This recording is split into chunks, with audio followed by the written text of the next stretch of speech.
Hey YouTubers, it's Steve again, broadcasting from Rescape, my YouTube channel that seeks to aid people by making them aware of their fundamental perception of reality and then how to safely alter that such that it can benefit them in future endeavors and maybe help themselves or help others. Today I'm going to be doing a video. I actually checked all my other videos to make sure I hadn't done this before because I really should have done this video like it's one of my first few videos, but I think I'm just going to label it Spirit. Because in a lot of my other videos so far I've talked about spirit and like how things work on a spiritual level, but I've never actually defined like what spirit is, if it's like if ghosts are spirit or like are ghosts real, or if it's like the spirit like the morale, like you raise the spirit of your troops to fight in a battle kind of spirit, or like encouraging people, that sort of thing, and then like the qualities the spirit has. Because what I've in my experience from my training, and then also what I've been taught and what I've heard from other people, is that the human entity is divided broadly into three categories, which is the body, or just the flesh, the physical, the scientific material, things that can be felt and seen and studied. Then there's the mental, which is a little more ephemeral, but still the same idea, like you have IQ or logic, or you can think things through, or planning and things like that. And then even less definable is the spirit. And the spirit, at least from what I'm talking about, the spirit, what the spirit will be, is the emergent creator. Like in each of us, there, like as our existence, like the mind we use to perceive reality, but the spirit is reality. Like one of the reasons timing is so important, actually, I think I talked about this in a previous video about like timing, like, and maybe not this, but like rhythm and things like that, like, is because you change your reality based off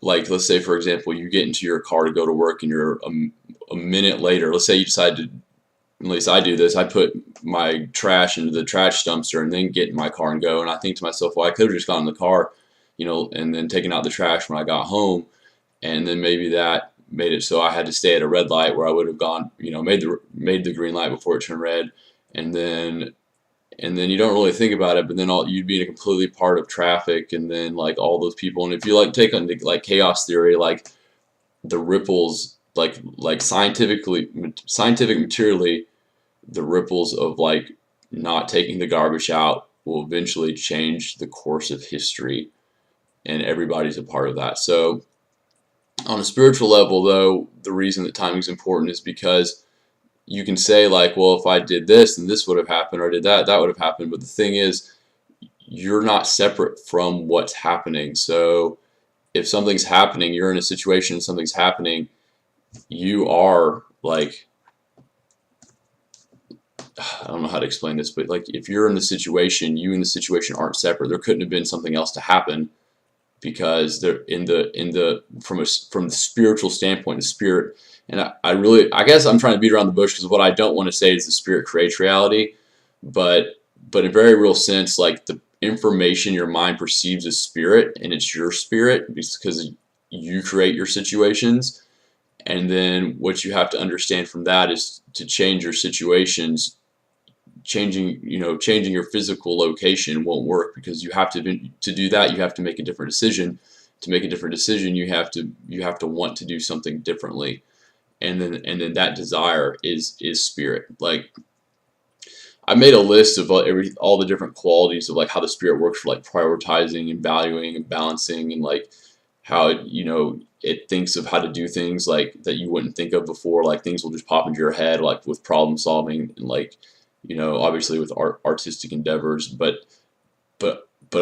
one of the things the spirit is on a very fundamental level is what you desire, like your heart desires, and most people aren't in touch with that anymore, unfortunately. But if you can get to your heart spirit desires of just things, like every once in a while you'll see something and be like, I really want to do that, and nothing led up to that point, but there's just something in it. It's like it just matches up with who you are.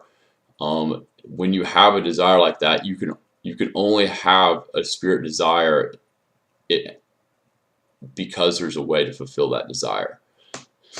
So like you hear like it written like how you can have anything you want. Well, one of the reasons the key here is what you want, and most people, what they want isn't what they really want, it's what people have convinced them that they want. And so like we bow down to like celebrities and think, oh man, it'd be great to be rich and famous.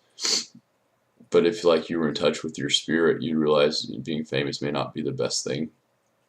And maybe it would be a good thing. And if your spirit desires to be famous, and a lot of people are, then they can go out and be famous as long as they stay in tune with that. But anyway, so it's the life animating force in living things. Like you could replace the name spirit for the word life, and that would be more like in tune, I think, with what people would accept to be true.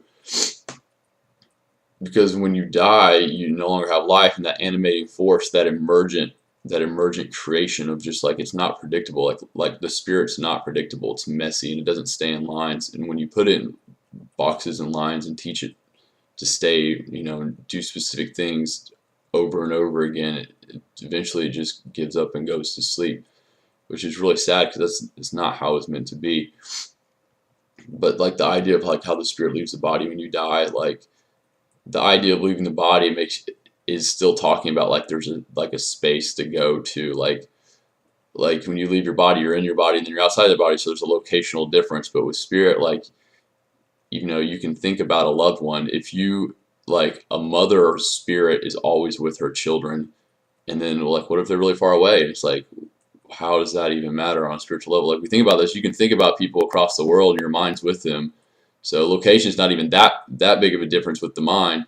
But then with the spirit, as soon as you get far enough on a spiritual level, then distance is no longer. It's not longer a factor. It's like it no longer makes sense. So let's say you have a butterfly flapping around, being its little butterfly thing, and then it's beautiful because it has that butterfly spirit, that like the flickering of its wings and its colors. And then eventually, butterflies only last a few weeks, and then it dies, and then it's not moving anymore, and the color fades away, and then so you could say the spirit left, or you could just say it doesn't have life anymore, and both would be true. So I guess this is a long way. I don't know if I'm even giving any relevant information in this video, but like basically, when you talk about someone being full of life, like that is their spirit. Like that means they have their spirit is in a greater degree of awakeness or aliveness than maybe a normal person's spirit would be. And like how like if you do the office job every day, 40 hours a week for 20 years, and then the person becomes duller and duller. No offense if you're doing that, but I think you know what I mean. And then why? Because they have a spirit and it doesn't want to be there, but they're there anyway, and they're choosing to make that decision from a different part of themselves, from the mind and what they've been taught. I guess this video could go in a little bit into that. So the reason our minds are overstimulated is because the mind can be controlled and manipulated, and it can be deceived. The spirit cannot be controlled, manipulated, or deceived. So the way that we're conditioned is to make sure the mind is always in the forefront of the spirit, and then we ignore the spirit, and then we're not in touch with ourselves. Like we are our spirits. Like that's who you are. I don't know how to say this, but like if you understand that the spirit exists in the present moment and that you exist, and like some like texts talk about like spirit being like breath, like when you breathe, you're breathing right now. Like that was intentional. Like you always have to be doing something in the present moment, or else you cease to exist. And like when wind blows, it's blowing in the present moment. When it stops blowing, it ceases to exist. And if we stop breathing, we cease to exist. And so the spirit's always there. It's just whether or not you're acknowledging it as yourself. Like if you identify with your spirit. If you identify with your spirit, like the universe is yours. You can do and be whatever you want to do and be. And that, I guess that's just not something that this world wants us to do or be. But it's not impossible. Hopefully this channel, if you stay long enough, I'll give you tips and tricks on how to bring your spirit back alive. That's what I'm learning how to do.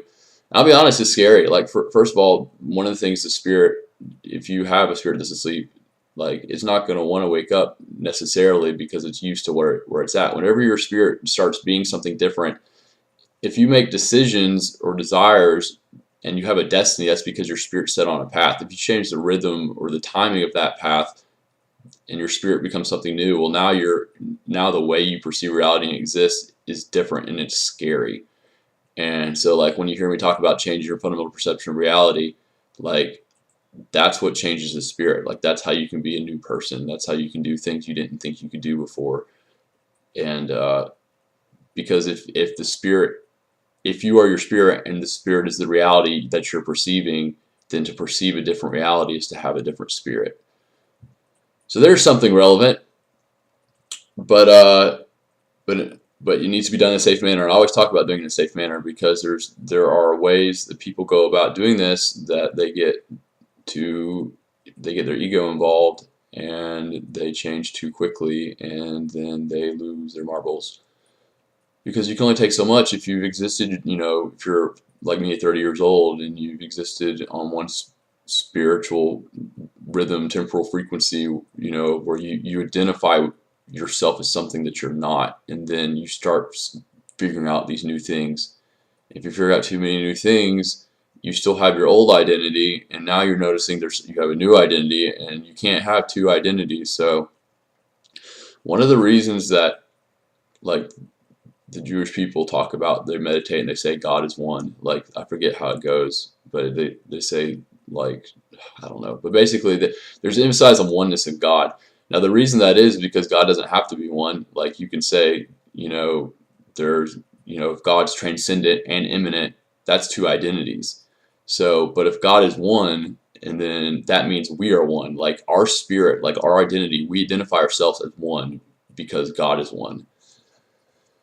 So to see ourselves as two fundamental identities, then that would break us with the frequency of the universe. And so what happens, your mind tries to cope. The spirit can do it, but the mind can't do it, and so you go insane. Anyway, that's 12 minutes. So everyone's spirit is beautiful. What happens is that they make decisions introducing themselves to other spirits or other frequencies that then latch on and then alter who they are in their spirit, and then they forget and they don't go back to when they were a child and, you know, that innocent time when they could just frolic along and enjoy themselves and imagine who they wanted to be when they grew up and just be happy.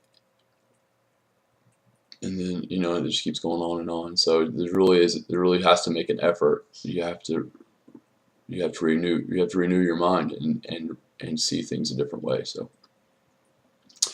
okay, wow, I feel sad, man. That's sad. I don't know. I try not to dwell on it too much, but because there's a lot of good out there too. I don't know. I guess it's gonna get depressing, but when you understand this about the universe and how little people are living up to their potential, that's why I'm making this channel. So I hope this helps. We'll get into more of it later. My name's Steve. This is Rescape. Post in the comments. I will see you guys next week. Thanks. Bye.